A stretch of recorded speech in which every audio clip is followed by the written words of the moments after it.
I haven't experienced to be embraced on all chapters of my life before, I think, and just being met in all aspects of me. I find that, when we enter relationships that we think, okay, this is okay and this is okay. This is not so okay, but I'll just deal with that, And then that tends to be the problem after a few years, that is actually not okay, But what is amazing with Derek is that I feel embraced in all areas, and that's very new, and it's very touching and wonderful experience to be seen completely. I understand that you previously had a boyfriend, and I've heard from people now in the Norwegian gay community that they praise you because you show that it's possible to love people from both genders. Mm-hmm. Can you relate to that? For me, I think the emphasis that we've placed on labels of being gay, straight, bisexual, this thing, that thing, to me, it's not about any of those things. It's not about labels. Do I have attraction to men? Yes. Do I have attraction to women? Yes.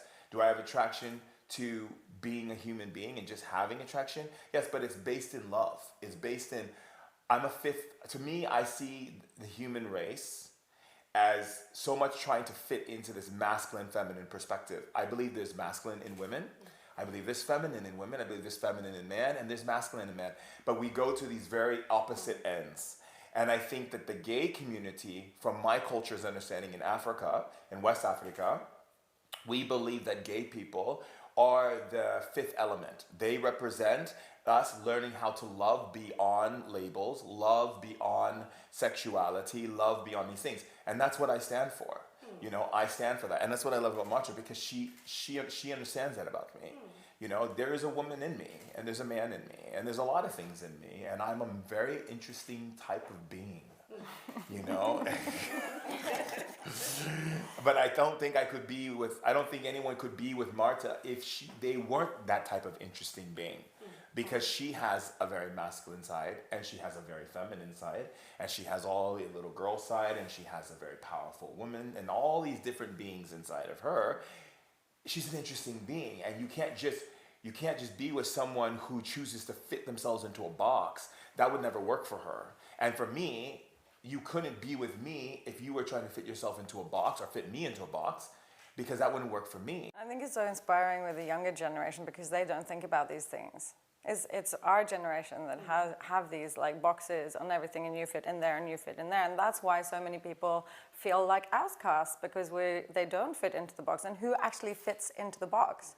I was in a relationship with a gentleman, and now we're really good friends, and it was a great experience, and I will always love him. And it's but the thing is that for me, what he wants was to be, with just men, and that's where he's at, and that's fine. But for me, what's important is being with the love, unconditional love. And that's why it didn't work out. It wasn't in that space, but I don't have an issue with it. And I don't put it like on my shoulder, like I'm gay or I'm bisexual or I'm these. I've seen in the press, they talk about, I'm bisexual, blah, blah, blah. I don't relate to these things. I relate to only one thing, and that's love. You have said that being here on this earth is a sacrifice for you. Yes. And causes you a lot of pain every day. Yes. Can you tell me a bit more about that? What causes you this pain? Yeah, so when I died, and when I was 27 years old, I went to the other side.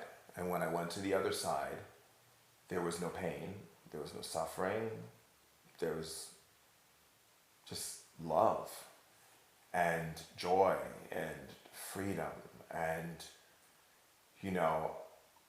looking at Earth from there and seeing how much suffering happens because we have malfunction in thinking here. We're not a species that thinks for ourselves. We think against ourselves.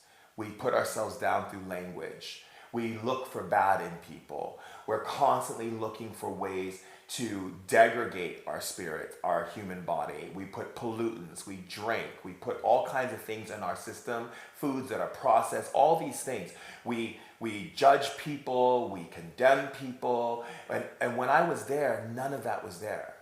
And when they told me that I didn't have to go back, and I could stay there, or I could come back, but if I came back, I was going to suffer a lot, but don't believe in my suffering, and stay in my truth. They asked me one thing before I came back: do you want your memory erased again? So you fully accept the earth and everything that's there and take in the experience without knowing what exists here, like we did with everyone before they left? Or do you want your memory still intact? And I said, I need to remember. And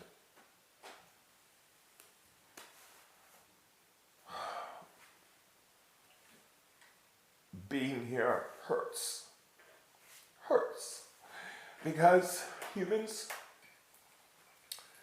there's so much possibility and love in humanity.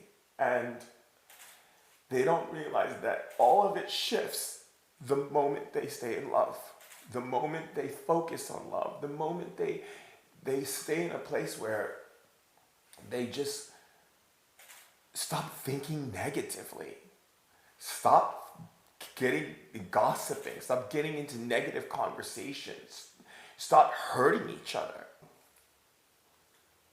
Parts of me, when I see this world, when I came back from death and I felt the bones in my body and this wetness on my skin, when it wasn't like that on the other side.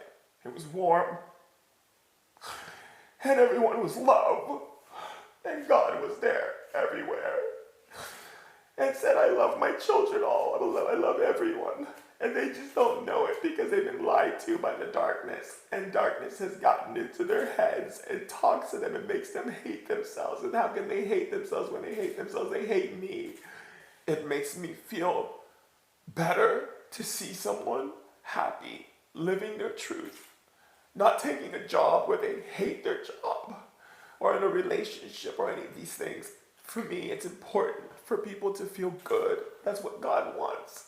God wants you to love what God created, which is you.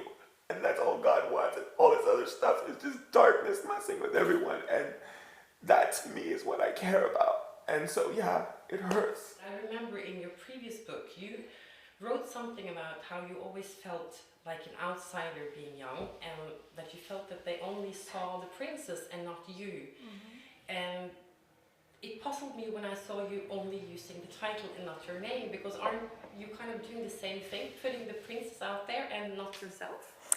You know, I've had a struggle with being a princess and what's me and what is the princess. And I had a long journey, like getting into to filling that role with who I am and accepting me in that role. Now I'm getting emotional.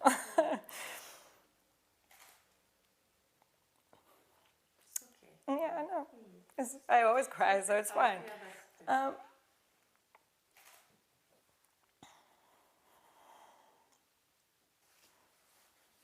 So now I think it's more the fact that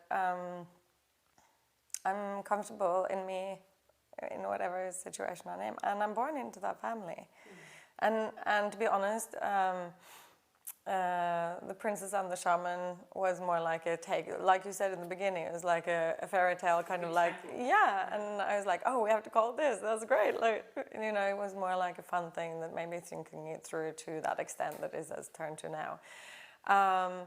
But I think, yeah, that it has taken a long turn for me to own that and be that, and yeah, and to come into my own, and that's where I am now, so.